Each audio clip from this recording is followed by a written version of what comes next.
Dadhood. Modern Dadhood podcast. We're back. Hello, dads. This is Modern Dadhood. It's an ongoing conversation about the joys, challenges, and general insanity of being a dad in this moment. I love it. For me, it's mostly been insanity. Yeah, it's absolute craziness. My name's Adam Flaherty. I am a father of 2 girls, almost 6 and almost 3. And my name is Mark Checkett. I'm a dad of twin boys, 20 months old at this particular moment. We are not experts. We're just like-minded dads who love doing this job and love talking about it. Mark, what's the worst smell in your household that your kids produce or contribute to? Thank you for clarifying, because I would have taken us down a really weird path, I think. The worst smell that's going on right now in my household. It's funny. The other day we went to take a bunch of clothes to like a consignment shop, and I was doing like a smell test just to make sure things were good quality, so that I could drop them off without feeling like an awful person. One of my sons has a habit of chewing like everything that's in front of him, and we had these sleep sacks that he chewed on, and I thought, let me just give him a quick sniff. It was, I'm going to say it smelled like old cheese, but that doesn't do enough to explain just how awful this smell was. We've learned that your boys do they gravitate towards cheesy food products. Yeah. Does the old saliva having a cheese smell, is that a reflection of them eating a lot of cheese? I think it could be cheese. It could be milk, or like also yogurt based, kind of could be coming from something like that. But yeah, that's where my mind went as I recoiled in horror after having given these here's how bad it was. I knew I didn't even need to ask my wife if these were worthwhile to drop off. I put them directly into the garbage can. Nobody else would want those. No, they were not gonna help anyone's lives. It's funny because saliva is the type of thing that, in the moment, yeah, it's gross, but it also feels pretty harmless. But it's one of those things that doesn't age well. No, it definitely does not age well. The worst smell in my house is by far the diaper pail. Do you guys have one of these diaper genies? Yeah, we did. An amazing contraption. I'm so grateful for it. We got it as a gift before our first daughter was born. We've loaded it up with hundreds and hundreds of disgusting poopy diapers, and it's done a great job of containing the smell. The problem is when you go to take out the bag, you need to hold your breath because it is so overwhelmingly disgusting. I think I would pass out if I didn't hold my breath. So you have to think, how long is it going to take me to open up the thing, to use the razor tool inside, to tie off the bag, and to get that thing closed before I breathe again? And you really probably should give yourself an extra 10 seconds after that, because it will linger. Yeah. The funny thing is, if you look inside the diaper pail, it looks very clean, but it's smell, like, where is the smell? I think it seeps into the pores of the plastic on the inside of the pail. They got to work on that. I know exactly what you mean. Do you ever try the method where this is after the razor thing, right? Yeah. And you now have the bag in your hand. Do you just spin as fast as you can to kind of close up the top of that bag? Do you ever try that? I've never done that, but it's definitely going to be a technique that I try moving forward. I think what happens is I like to spin and then push my hand that's holding the spinning bag out while I turn the other way and take a nice little extra breath. Why do we do this stuff, though? Why are we willing to put ourselves through these disgusting unpleasantries? Could it just be that we're sleep deprived? We have no choice, right? The stuff has to get done. But truthfully, as unpleasant as these smells are, I love my kids and I'll do anything for my kids. And that sort of segues into today's theme, which is emotional vulnerability. Emotional vulnerability. Hey, Beth, we're just having ourselves a little cry. Strong men also cry. Strong men also cry. I sometimes cry a lot.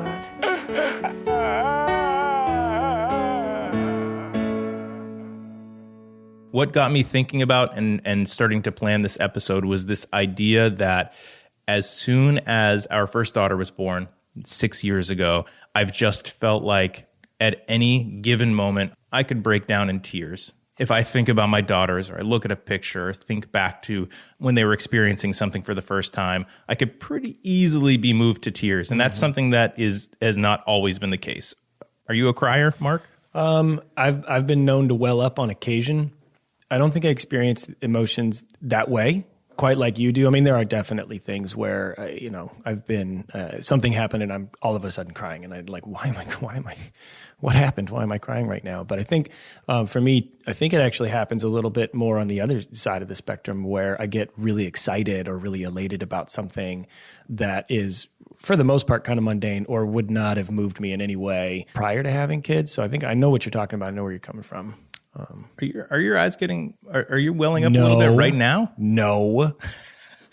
I think more so to your point, it's not even just that we've become criers. I think that there's this general heightened state of emotion. And I think that it's something that, we shouldn't be ashamed of, but it does make us vulnerable in some ways. Mm-hmm. The emotions are kind of they're right there a lot of the time. That's what it is. Yeah. They're just right there waiting to be utilized.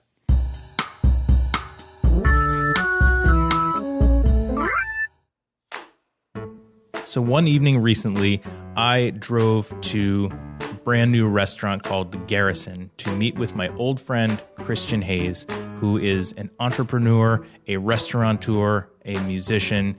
I hadn't seen him in a long time. And we both have 2 daughters. I've never met his kids in all of the years that I've known him, but it was really genuinely nice to catch up, to share a bottle of his favorite wine, and to talk about emotional vulnerability.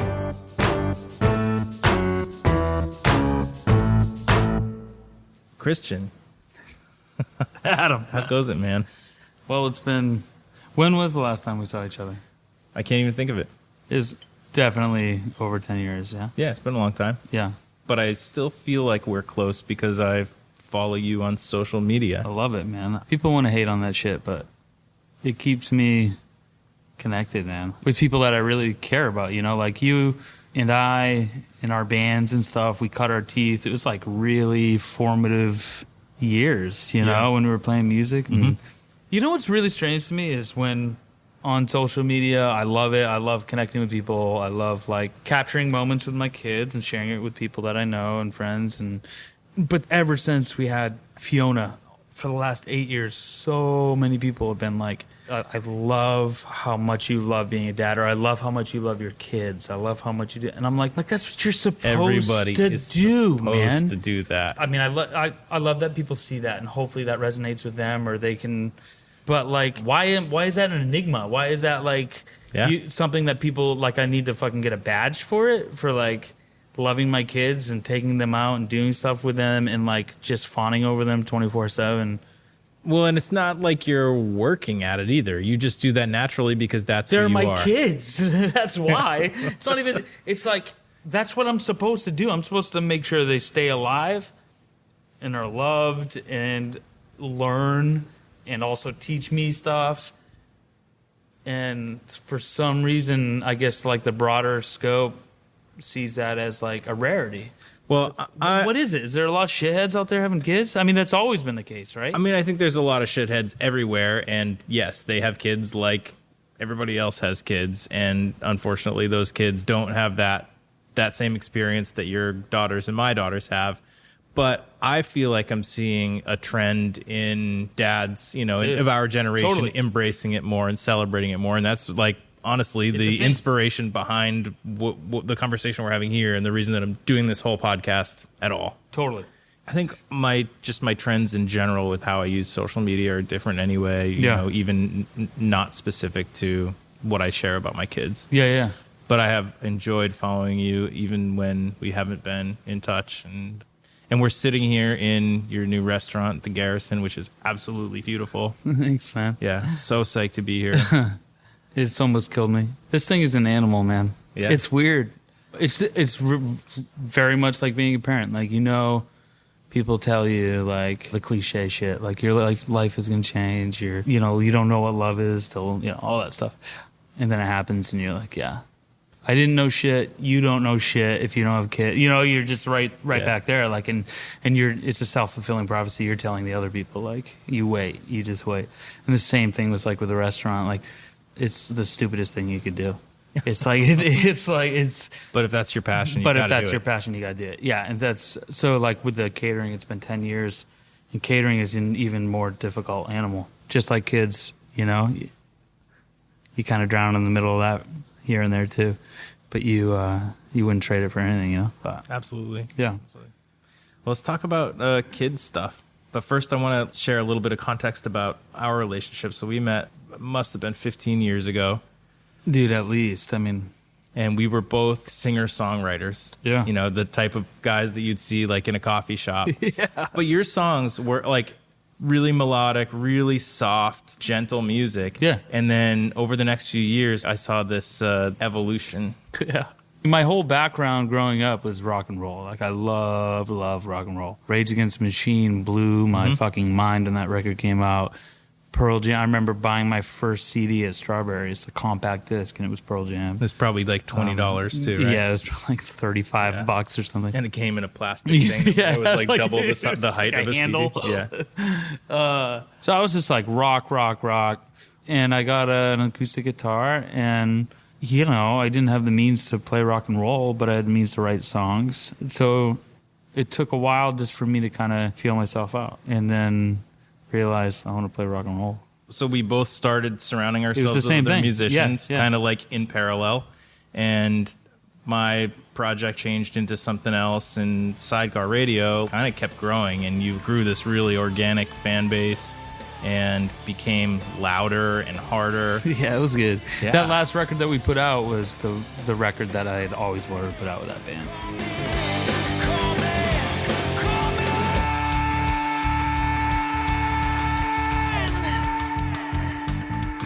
And then we started to get shows, big rooms, filled out the sound. We played some huge shows. We opened for, Bush and Seether and a few other bands that summer.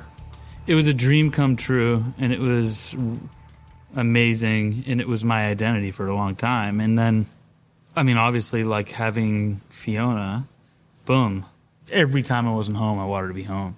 You're chasing something that... It's tangible at a certain point. You can see it and you can feel it, and you're playing in front of 3,000 people or whatever, but you're walking away with no money. There's an energy and a fuel and so much validity that comes from an experience like that. People don't realize how hard that is, being in a band, especially when you gain some traction, because it is legitimately a business, and you have to treat it like that, when really all you want to do is like play music with your buddies and have that energy that you were talking about from the audience. But like, meanwhile, you're thinking about like, well, I can't book here because it's in the same market as this, and we're playing next weekend, and we got to think about our draw, and like, what's the cover here, and like, and we're making nothing. Exactly, and you're making no money. You got to price match the major label, right? And so it was time. I was like, I got to close this chapter. Anyway, we've digressed, but what I was trying to get at was like that I saw this evolution of Christian, who I met when we were like both singer-songwriters, to Christian, who's the front person of this heavy rock act. And the way that I knew that you were the same person was that you've always used the word family in everything that you do. So if you're anything like me, I think you are. Totally. The moment that Sarah and I had our first daughter, almost 6 years ago, I boarded this emotional roller coaster.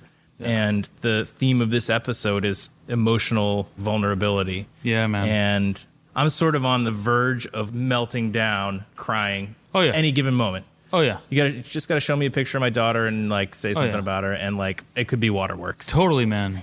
There were two distinct experiences that I remember where I just couldn't really control it. Yeah. And one was Fiona she probably hadn't even turned 3, right? And so she's a person, but she can't, socially, she doesn't know how to assimilate. She doesn't know. And we were at this restaurant that had a kids play area, and I just remember like all these kids like running around her, and there was this being that for the last like 2 years, like, I've just held, you know what I mean? just fawned over 24/7. I'm so in love with this little girl, you know? And she knows me and she knows mom. And that's sort of it. That's her world, you know? And then I saw her standing in the middle of this like playhouse and kids are just running around. She's trying. She wants to like be a part of it. Kids are not paying attention to her, which broke my fucking heart, you know? And at the time, I was touched by it. But later that night, I bawled like a baby. Yeah. Like bawled in bed, like just sobbed. Just picturing that image just of her. picturing that image of her sort of lost. Trying to like make sense of the world around her. Sort of lost. And I like sort of like transposed that to like, that's going to be, scale it up in 15 years when she's getting off a plane somewhere or she's like, and she doesn't have me. Yeah. Man, That's where right? it gets That's tough. why I was sobbing, right? Yeah. Yeah. And then the other time was recently when Cassidy had to go in for surgery. And she's 5, coming up 5. Yeah, she's coming up on 5. She had this whole thing where she had like reflux from her bladder. There was a valve that wasn't working, and it was like refluxing up into her kidney, and her kidney was not doing well, and there was an answer, and it was surgery, you know. And we were hoping to avoid that. She had been on antibiotics for like a year.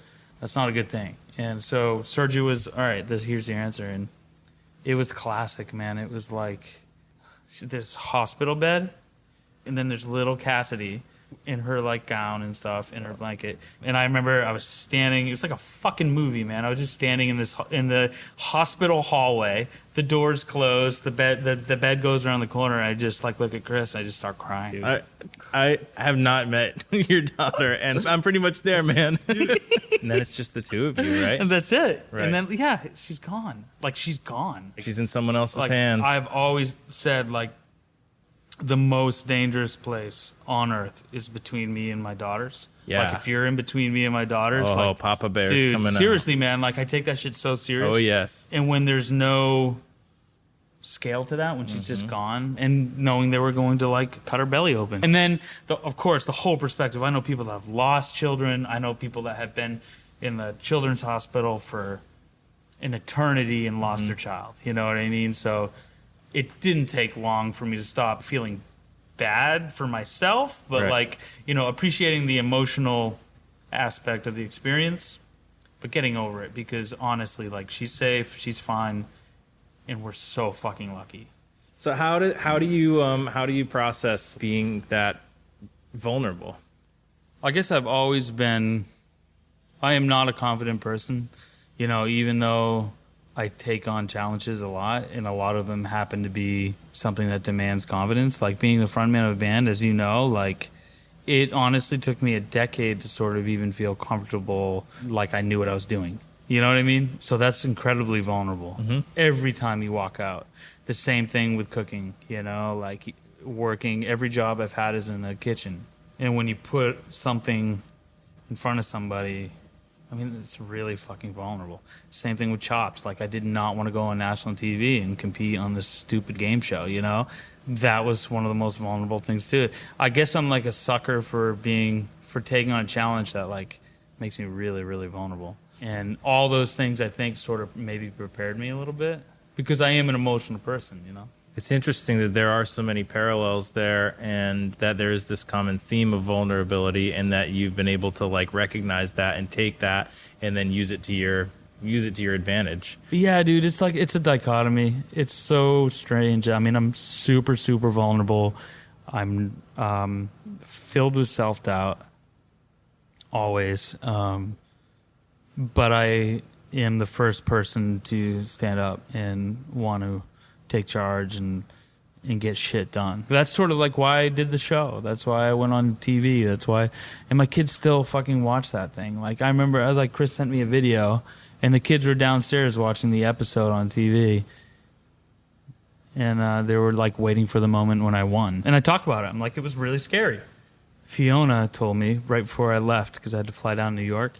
She said, "Are you nervous?" And I said, "Yeah, I'm really nervous." Yeah. She goes, "Why are you nervous?" And I go, "Well, I mean, what's going to happen if I lose, you know?" Like, and she said, "Absolutely nothing." This kid was like, you know, 6 at the time or whatever, you know? You're still her dad. Yeah. You're, She's like, you're still she goes, successful nothing. to her, yeah. She goes, "Nothing, you'll come home." And she's totally right. I was like, holy the wisdom, man, I was like, that's like, exactly what I would say. Who cares? To you. Yeah. Yeah. And then that vulnerability allows them to teach you so much. Isn't it funny to think that one or two tiny people can take that vulnerability to an extreme, to the point where like we could sit here and probably get each other crying just talking about our kids? Yeah, dude. I mean, it changes you. And it's hard to really say how, because it's this weird sort of combination of nostalgic. You're watching them discover so many things, whether it's like Christmas lights, bike, toys, a rainy school day, all those types of things. Like, you remember all those things, whether you did before or not. Like, they come back, and you're watching them, and you're sort of reversing. You're going back to where they are. And so there's this like nostalgic, emotional feeling too that gets you so invested in their experiences. Like Christmas, man.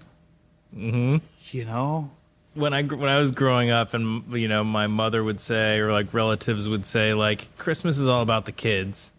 When I was a kid, I was like, no way. When I'm an adult, still gonna be psyched about getting presents and stuff. And then you get to a point, you have kids, and you're like, I want to like hang out with my family and celebrate those pieces of Christmas, but really, like, I just want to see the look on my kid's face. Yeah, to a whole generation of human beings that are gonna circle Fiona. I am nobody but Fiona's dad. That's it. That's all I am. Correct. Yeah. You know what I mean? Yeah. Like a whole generation of humans. I'm just Fiona's dad. And to Fiona, when they're looking at my hands, like, what they're seeing is, I remember looking at my dad's hands. They seemed just so massive, and they were like hard. There's calluses. I got burns. And you're like just constantly emotionally drawn back to all those memories that you have. You know what I mean? Same thing happens to me with a certain smell, and it just brings me right back to a certain point. It's weird to think that our daughters are just being introduced to those things right now. Not those specific things that we have, but like their own version of those forming things, now. that when they are 35 years old or 40 years old, it's going to zap them back to where they are right now. Is it like going to be my deodorant? Yeah. What's happening right now? And what are they going to remember? Christian Hayes, thank you so much. It's been so much fun to catch up with you, both on and off mic. I'm so proud of what you've done, and I hope that you are proud of it too.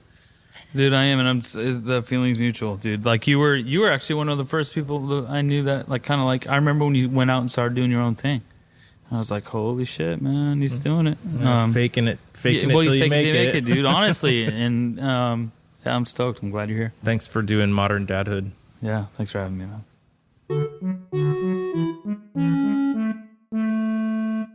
That was fantastic. I was thinking about so much as Christian was talking, and I was thinking about things like right before he would say them. Like, I started thinking about my dad's hands. Wow. And it's funny to know that that's a thing that happens in other people's minds. Do you think that our kids are paying attention to details like that just as a result of their worlds being so small? Yeah. I often think that as an adult, there's just so much going on in your mind that focusing on any one particular thing, no matter what it is kind of difficult, right? I mean, you're driving to and from work, for example. Really, you should just be paying attention to the road, but you're not. You're thinking about the 50 billion or so other things that either happened or that need to happen or whatever it is, right? That you don't often just stop and stare at someone's hands long enough to memorize every nook and cranny and crease and callus, like he said. My father was a dentist by day, but he was a woodworker by night, and he had these calluses all over his hands from carving and from holding different tools. We kind of deprive ourselves of that opportunity, and we don't take those opportunities anymore to just sit and look at one thing and memorize every detail of it.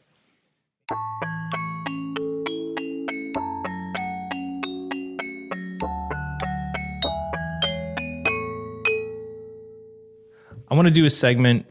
This segment was your idea. I'm pretending like it was my idea. This segment is your idea. Pretend away, man. It's called maybe you can do Do a live intro, like just do it live right now. I want you to be the Carl Castle, who is it now? Bill Curtis. Bill Curtis. Be the Bill Curtis to my Peter Sagal. We're moving into a segment that we'd like to call. Did I just say that out loud? Obviously, we find ourselves saying really weird things that if you don't have kids, you really have, you have no business saying. And I want to share one, and I know you've got one too. I was with my daughter who is 2.5 years old, and as much as we try to feed them well-balanced meals, they just snack and they are very picky about their food. But we try to introduce salad now and then. And one of the things that we found that they will actually, sort of pick at is Caesar salad. I'm not making Caesar salad myself. These are like the bagged salads. But my feeling is if I can get them to eat a little bit of lettuce, then that's a win for me. Yeah. But these bags of salad come with, a pack of croutons. And my girls love the croutons. Who doesn't love a good crouton? I will say that those croutons are particularly bad croutons. Oh. They're small. They're not good croutons, but my girls love them. They love them. And they call them crunchies. And because they're so imaginative and sort of always in this state of imagination and play, my 2.5-year-old daughter decided that her crunchie was, some kind of character. And so she said, pretend my crunchie has a mouth. Yeah, pretend my crunchie has a mouth. So then I have to repeat back, it appears that your crunchie has a mouth and it's speaking and it's interacting with me. And that is did I just say that out loud? Your crunchie has a mouth. What did your crunchie say? I don't remember. Oh. I'm the worst crunchie you'll ever have. I'm inferior. I have one. And I wrote this one down, so I'm just going to read it. I'm just going to come straight out cold with it. I said it in a very calm, I was down on my son's level. I was arm around him, and I was looking right at him because I really wanted him to register this. And I said, remember, we don't throw the school bus at the doggy. Amazing. And I meant it. Of course you did. 100%. And I repeated it a lot that day because it was a real problem. We have a small school bus, so larger than a Matchbox car, smaller than your average RC car, and it's metal, and it's perfect. It's perfectly tiny toddler hand size to just get your hand around it and really ball up around it and give it a good zing. I imagine that it's infinitely more fun to throw it than to roll it across the floor. Yeah. Especially when you've got a target like the dog. Yeah. A target, a fun-looking target, a target that responds immediately when something like this is happening to you. With anger or with love or? It's sort of, I don't know, what do you call it's sort of like a, can you get me the fuck out of here, please? Why are you, what did I do to deserve this abuse? Why the school bus? Anything but the school bus. Why couldn't it have been the teddy bear? Remember, we don't throw the school bus at the doggy.